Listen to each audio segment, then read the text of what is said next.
Hello class, I am Ma'am Aryan, your science teacher, and I am welcoming you to the third quarter.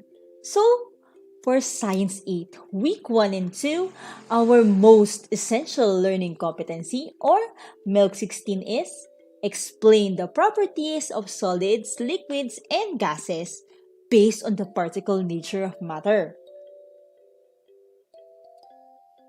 So here we have the learner's packet or what we call LeaP. This is for week 1.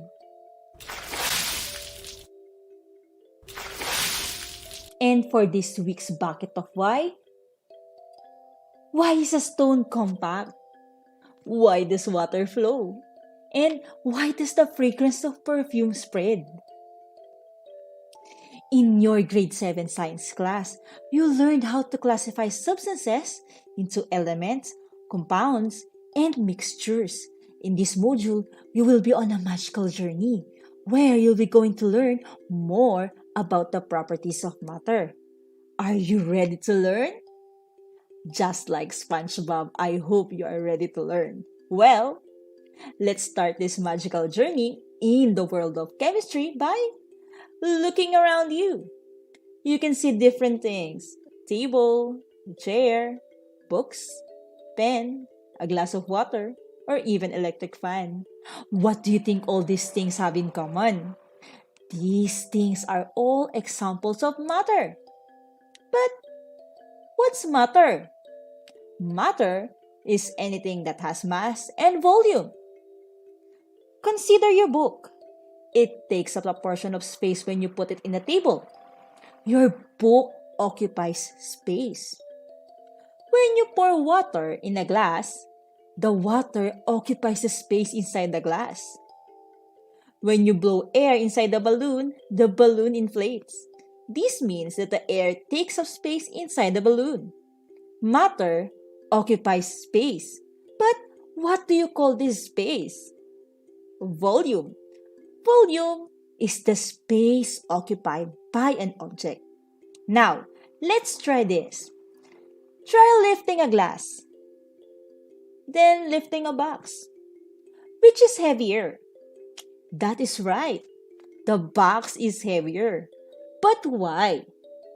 This is because the box contains more mass. But what is a mass? Mass is the amount of material in a body, and matter has mass.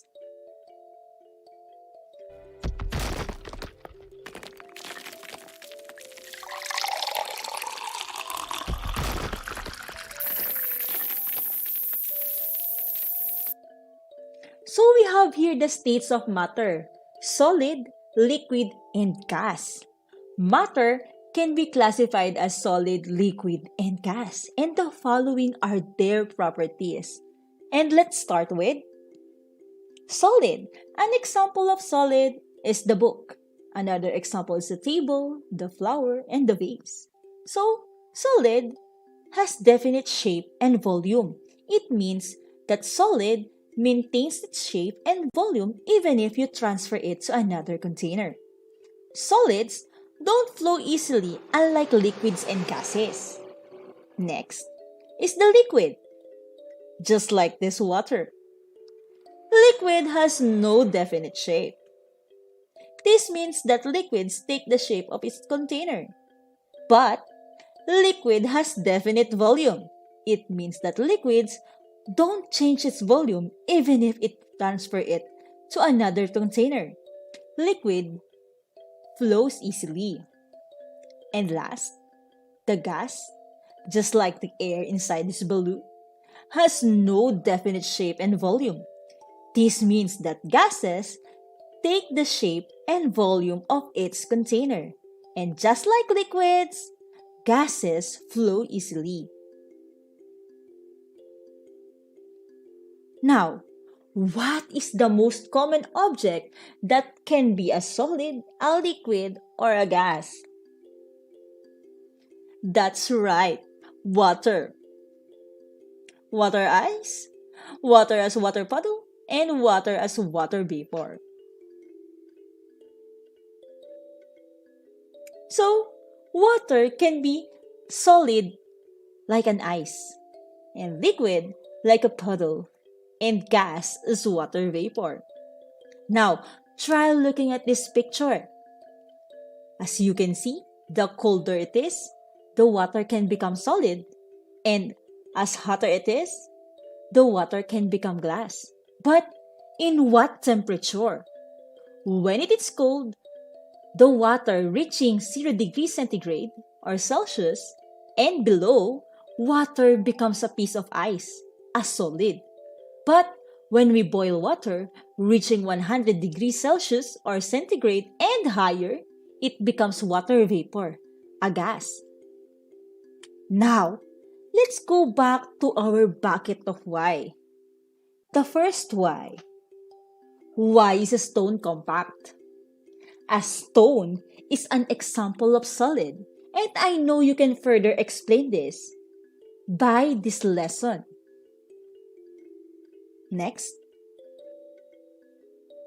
why does water flow? Liquids, like water, flow easily.